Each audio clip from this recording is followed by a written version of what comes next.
So Charlie has been doing some reading and listening to some songs. Have a look at this question for me.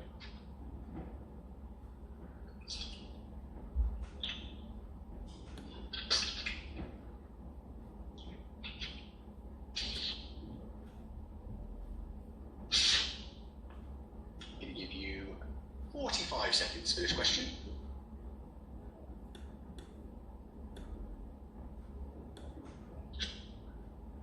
If you're finding this fairly straightforward, why don't you challenge yourself by telling me how many months did Charlie work through a combination of stories and songs that was greater than 20?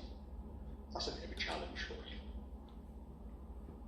I'm going to give you 10 more seconds to get your votes in for the question on the screen. Let's see if we can break 80%.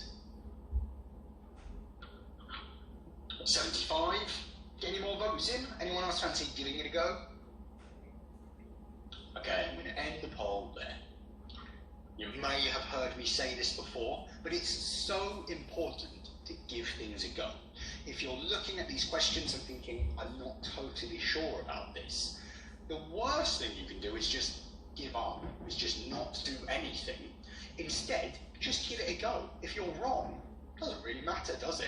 But by working through it, by giving it a go, you're still learning. You're still able to reflect on why you may have got it wrong and think about how you can get it right next time. So always push yourself to give it a go. So we've seen the question on screen, and then we'll talk about the extension.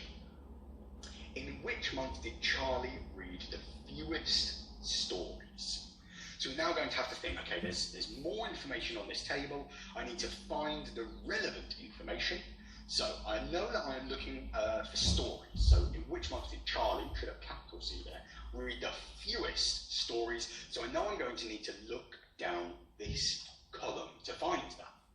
I know that the whole table is about Charlie, so I'm not looking for a name like I was in the previous question about stars in a class. But instead, I'm trying to find the month with the fewest stories. And just like that previous question about blood types, where we were looking for the blood type that the least or the fewest people had, we're looking for the lowest number here. And we can look through, think, okay, 10, 12, which number is smaller? 10 is, okay, so January looks like it could be the lowest at the moment. Keep on going, is 17, bigger or smaller? Is bigger, so January is still the smallest. 15 in April, January is still the smallest. May had just 9 stories, which is less than 10, so May is the month where Charlie read the fewest stories. Now I appreciate I said the extension quickly, and you may not have heard all of it, but I'll work through that as well. I asked, could you tell me how many months Charlie worked through a combined stories and songs greater than 20?